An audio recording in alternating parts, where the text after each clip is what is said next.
هەموو حیزبەکان و هەموو ئەوانی کە بەشداری هەڵبژاردنەکانەکان هەر جۆرێک پلتفۆرمی خۆیان ئەخەنە ڕوو بە جۆرێکەوەی کە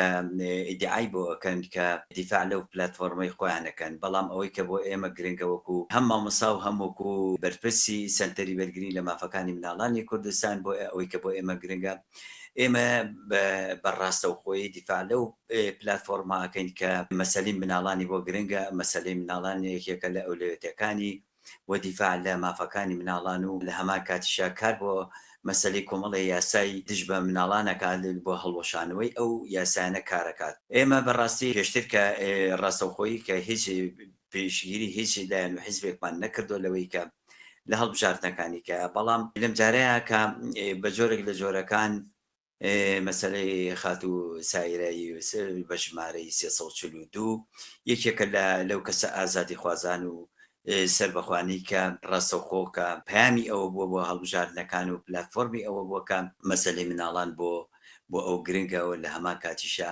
دیفاع لەو مافە نێودەوڵەتی و جیهانیانە ئاکات کە وڵاتە پێشکەوت و خوازەکانیش بە هەمان شێوە هەم دیفاعی لەکەن و هەم ئەوەی کە ئەمیش بە شێوە لە شێوەکان بتوانێت لایەنی کەم دەنگی کەسانی ئازادی خواز و کەسانێکە دیفاع لە مەدەنیەت و دیفاع لە مافەکانی مناڵان نەکات بە تایبەتی مناڵانی کوردستان کە بە جۆرێک لەوەی کە لە زۆر شت مەحرومن و بتوانێت دەنگی خەڵکی کوردستان و مناڵانی خەڵکی کوردستان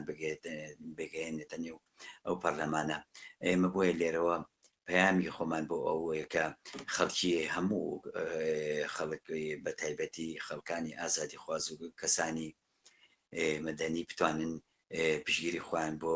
خاتوسایرە دەرببڕن. ئەمە یەکێکە لەو پەیامانەی کە من هەمە و بەڕاستی هەر کەسێکی کەش بتوانێت بە ڕاستەوخۆ بێتە ئەوەی کە بێتە پای ئەوەی کە مەسلەی مناڵان ببێتە ئەولوێتی کاری ئێمە بە هەموو شێوەیەک دەستخۆشی لەکەین و دەستێ وشین بۆی کە بتوانێت کار لەو مەدانە بکات. هەڵبەتە ئەمە هینێکی باشە با بڵین هەنگاو و پەیامێکی باشە بۆ ئەوی کە لەم بوارەیە هەنگاوێک بنێت و دیفاع لە مەسلەی مناڵان بکات. ئێمە چووکە بەڕاستی ببزانین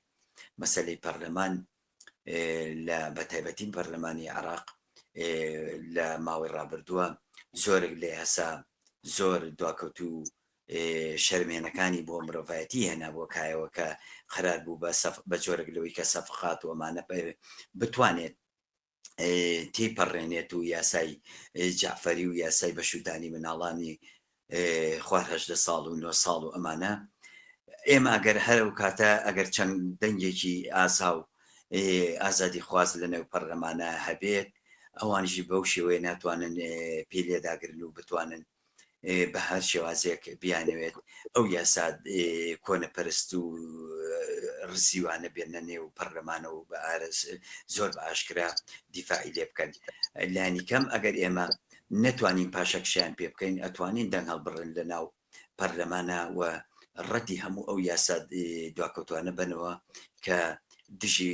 مافەکانی مرۆڤە دژی مافەکانی مناڵانە. خاتو سایرە بە خۆشحاڵیەوەی کێکە لەو کەسە ئازادی خوازانی کە لەم بوارەیە ئەتوانێت ئەو ڕۆڵە ببینێت ئەتاکو وەگەر وەکو خۆشی سەر بەخۆشی کە ئێمە و ڕێکخراوەکانی مناڵان و ڕێکخراوە ئازادی خوازەکان هەیەتی لە ڕێی ئەوە بچێتە نێو پەرلەمانی عێراق.